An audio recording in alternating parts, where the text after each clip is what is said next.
Ghost Beast! Ghost Beast. Ghost Beast! A horror podcast. I'm Todd. I'm Becca.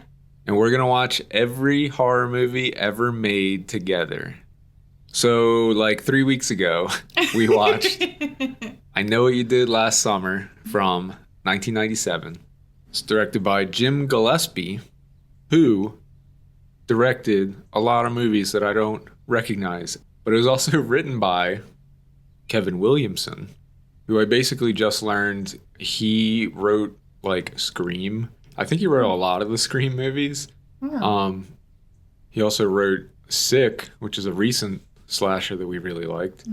But then he also wrote Vampire Diaries and a bunch of episodes of Dawson's Creek. Okay. So I think there is that does like make sense. there is something similar about all of these things. Like for some reason, I feel like there is a direct line between Dawson's Creek and movies like this and Scream. Yeah. But this is another interesting one for me because I never saw this. There's so many of these weird movies that some people would probably be like, how can you call yourself a horror fan if you haven't seen this? There's so many movies out there, like... Yeah. But it's for me, because you saw this back then, right? Not exactly back then. I think like a couple years after it came out, probably. Okay. But like, I honestly don't even really remember it that well. I put this in the same box as like Final Destination and stuff, even though it's a little bit earlier than that. Yeah. Because these were those like mainstream horror movies that I just thought looked lame. I think this is why, because even though I loved Friday the 13th, I was never like a big slasher guy. And I think it's because when I thought of slashers, I thought of movies like this. Oh, okay. And I'm not trying to be a hater-ass bitch. It's going to be a little hard, honestly. I think watching it this much later, you're missing a lot of the context. Because I can understand this movie being special to a lot of people. Oh, yeah. From back then. I just don't have that history with it. And you realize like there are a lot of tropes and stuff in this that you see come up a lot after this. What year was this again? 97. Okay, yeah, that makes sense. Okay, Why does that make sense? Because I was thinking, I was like, why do I remember this being one of those movies that like I snuck up while my parents were watching kind of thing? And I was like, oh yeah. And it was. Yeah, it definitely was. This feels I don't like want to that spoiler, kind. but there's like one scene specifically that I remember. And I'll always remember from there. But yeah. I guess, is that your favorite scene that we're going to talk about? Oh, yeah. Okay, good.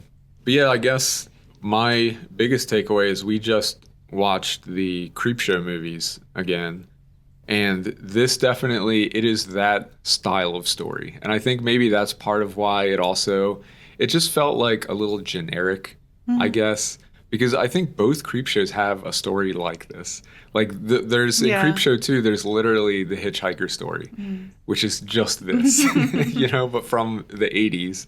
But it feels like they kind of took that story and combined it with like an urban legend. And I really think the title did a lot of work for this movie. Because I remember that distinctly. Yeah, I mean, I feel like this movie has like wedged itself into like horror icon status. Totally. Like it's there. So I'm just saying the title did a lot of heavy lifting. It's a cool title. Yeah. I guess we wanted to see this though because of the new one, which just came out, but it is apparently not getting very good reviews from what I saw. I will be the judge of that. Thank you. To be fair, I don't know what else they can do with this. I don't know. Who knows? Because it seems like... It'll be worth it. Yeah, I still want to see it. But it does feel like they're trying to follow in the footsteps of like, Scream came back and Final Destination came back. So maybe they're testing the waters with this one. Maybe this one, not so much. I don't know. We'll see. I think this also, I did a little bit of research. And I think at the time, to give it a little more context, this was on the heels of Scream. And the whole thing with Scream is it was like redefining the genre a bit and like deconstructing it. And maybe they got the wrong lesson. And we're like, oh yeah, the kids, they want these slashers again.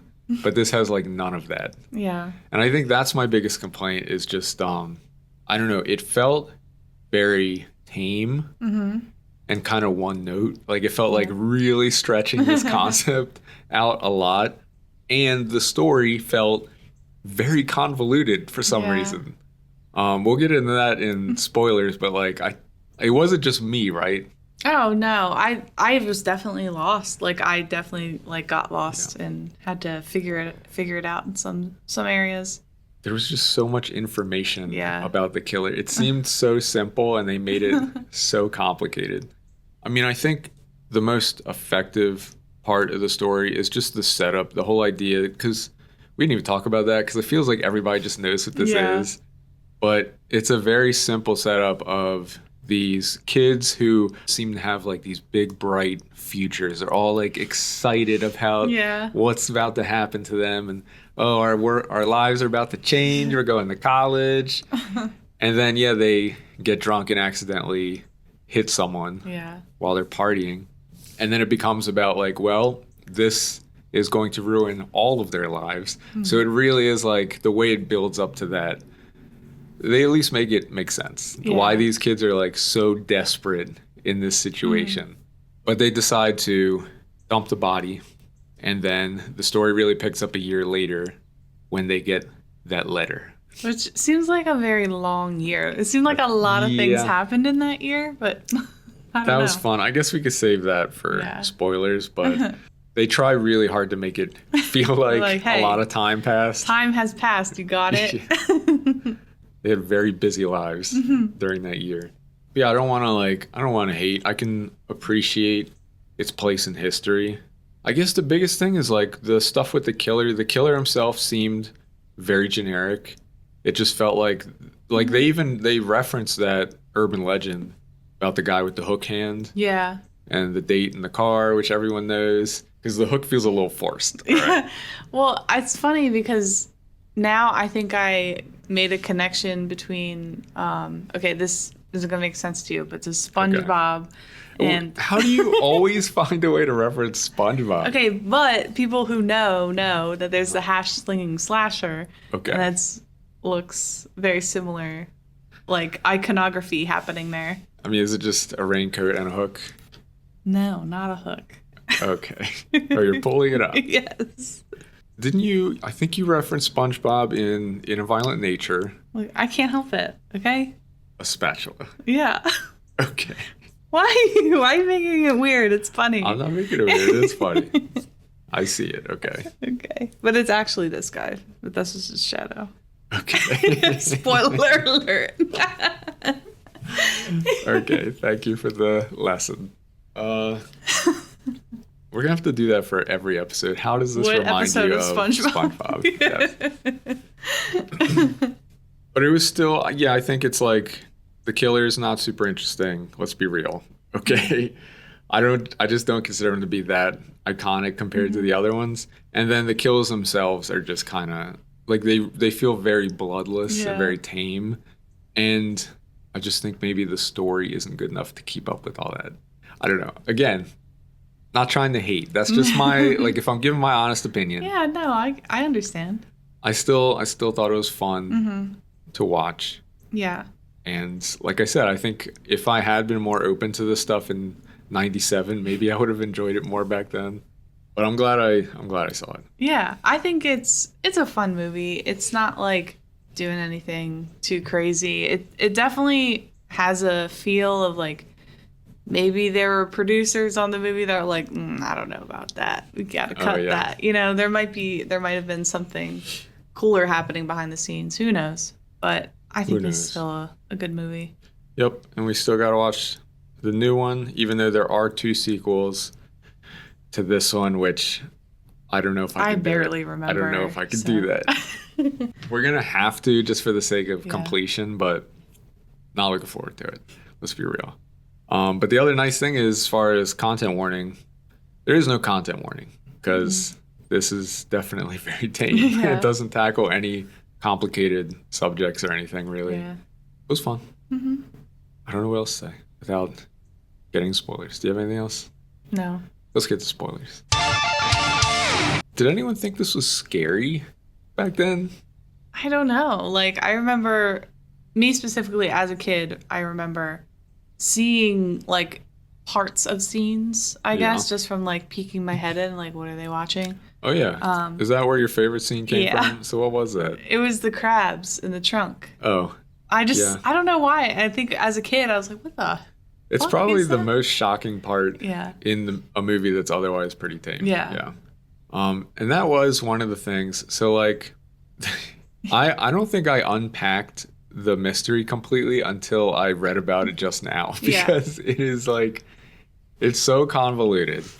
And when you know the truth about it, it does feel weird. All the like extra characters that are killed that had nothing to do with the guy getting hit by the car. I think that part like felt very inconsistent. Because I mean, the first kill is the quote unquote friend who's like the weird, creepy guy who drives by in his car.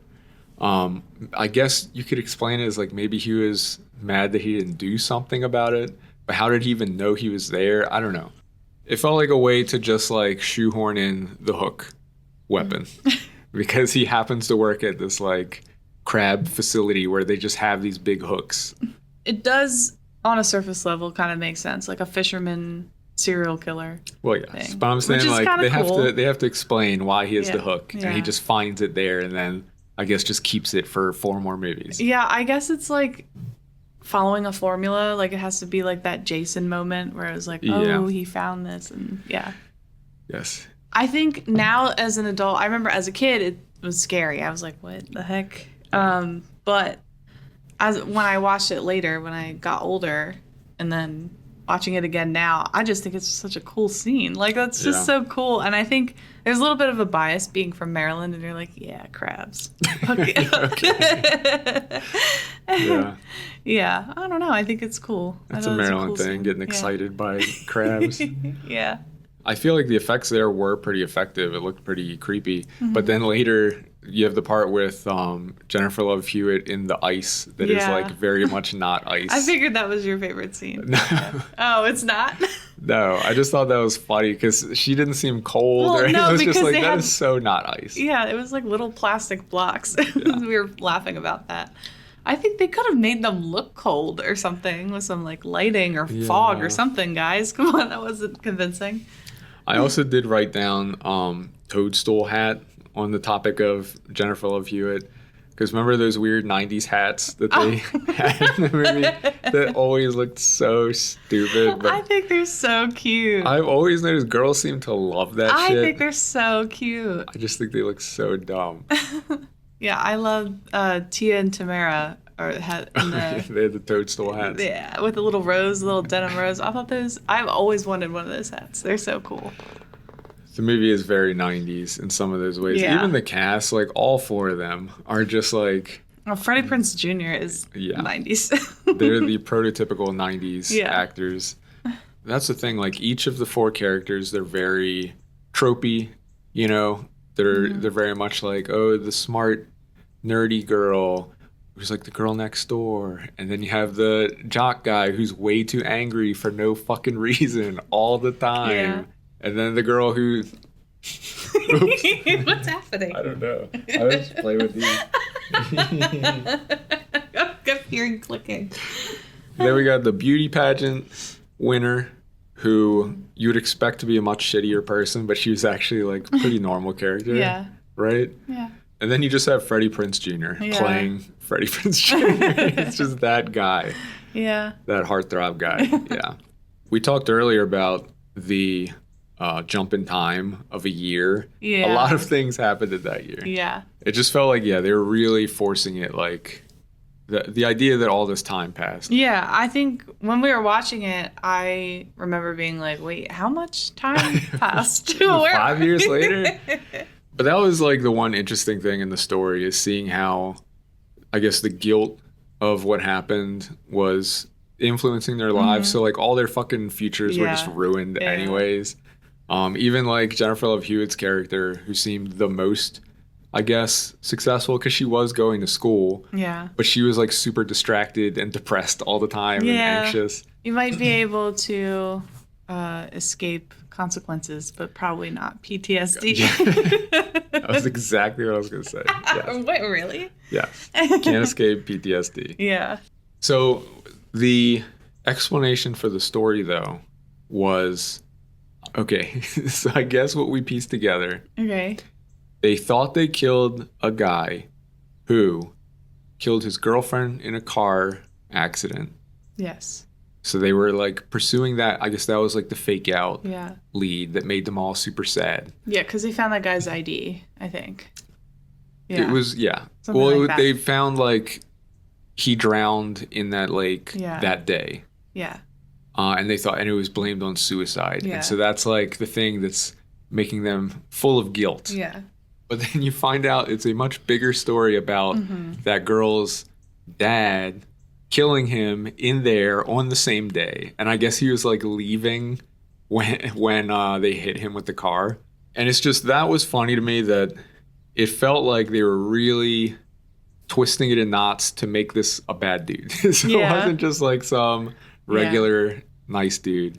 And so at the end, they can all feel like guilt-free, like, oh, okay, it's all good. Oh, we didn't yeah. actually kill him until the end of the movie, but then he deserved it then. So we can have happy lives now. I am immediately wondering what the sequel's about then. You know what I mean? Yeah, I honestly don't remember. What am I saying? They set it up like he loses a hand in the ending, like very deliberately. Right, Of yeah. course he's coming back with a hook hand. Yeah. Like, what are we doing? As soon as you see that, you know what Yeah. the sequel is. So I guess that's going to be the next one. But my favorite scene, which is my favorite scene for a weird reason. Okay. The scene everyone knows with Jennifer Love Hewitt spinning in circles, yelling like, "What are you waiting for?" You know, like that scene that was in all the Okay. commercials and shit. Yeah. When I was watching it, like I knew about that scene because everyone sees that. When it pops up in the movie, it feels so weird It is and out jarring, of place. yeah. It's like, why is she doing this? It's so weird. It is jarring for sure. One of the things I did read, the little bit of trivia I read, said that scene was directed by a kid who like won a contest, I think. And Jennifer Love Hewitt even said that she was like, "What am I doing?" Like, what? But she owned it afterwards that like, well, this was the classic scene from the movie, so I guess Yeah. this kid knew what he was doing. But you could just feel how disconnected. Yeah. So reading that explanation was like, that is the most bizarre explanation I could think of. Yeah, I definitely wouldn't have thought that. No. We need to do more of that. Yeah. Maybe that's what they did That's with the secret. They did that with Megan when they had the robot dancing in the first one. It was probably like some kid who was like, "Yo, she should be dancing." And they took all the wrong lessons from that. So I don't know. I was really trying to think. I don't think there's any like really strong standout scenes in this movie, so it's hard to pick something. Yeah. I mean, yours makes sense because it's a memory Yeah. from when you were kids. Maybe some people have stuff like that where a scene stood out to them when they were a kid and like traumatized them. Yeah. I know I've had that before. Yeah. But that is a scene everyone knows. Yeah. I wonder if they find a way to like work that into the other ones. Oh, I don't know. I wouldn't be I don't surprised if that line of dialogue is in the new one in some way. They're going to try to Probably. be slick and slide it in there. I like beachy horror. I think it's a stretch to call this beachy Yeah. horror. Yeah, it is more like just seaside horror, I guess. It's like salty sea captain horror. Salty. Oh, yeah. The Lighthouse? Yeah. Hell yeah.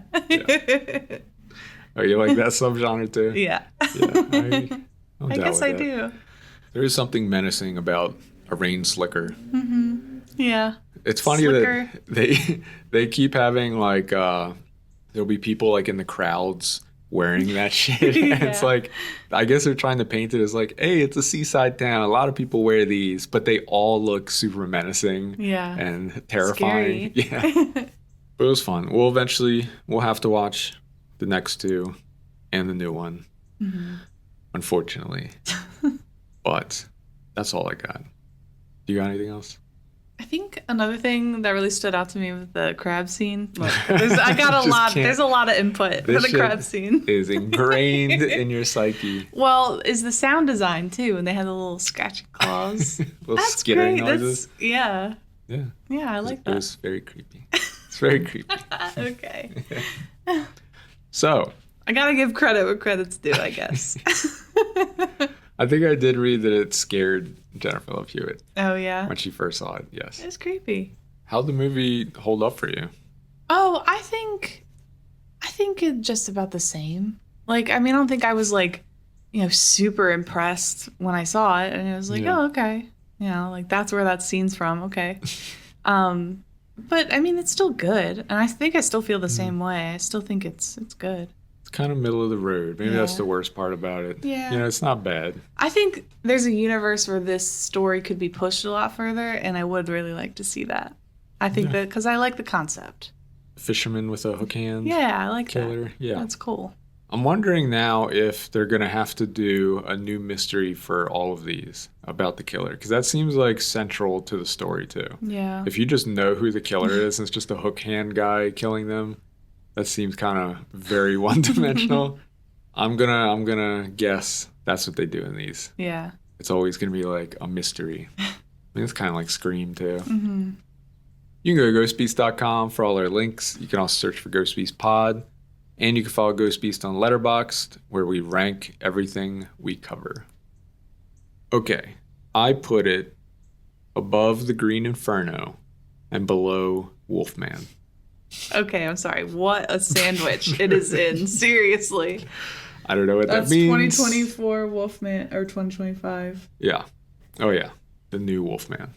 I don't know. I think I liked it more than Wolfman. I don't know if I can... What about the Dead Thing? I think I'd put it above the Dead Thing, too. Oh, shit. Yeah. Moving it up.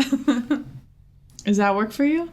Yeah, that puts it above the Dead Thing and below Grafted. Yeah, For that some makes reason, sense. that fits. And that puts it at number 98 on our list. You can contact us at podcast@ghostbeast.com. What is your favorite 90s slasher? We still need to watch Urban Legend. Mm-hmm. I'm sure there's a lot I missed that I don't remember because I was ignoring them. Also, I don't know what to say because you don't want me to say leave 5 stars. I do. Just don't say if you like it. Oh. Just do it. And if you like the podcast, I don't see, but it feels weird to be like, hey, you don't like the podcast? Give us 5 stars. Thanks. You're too nice. Bye. We can't use it.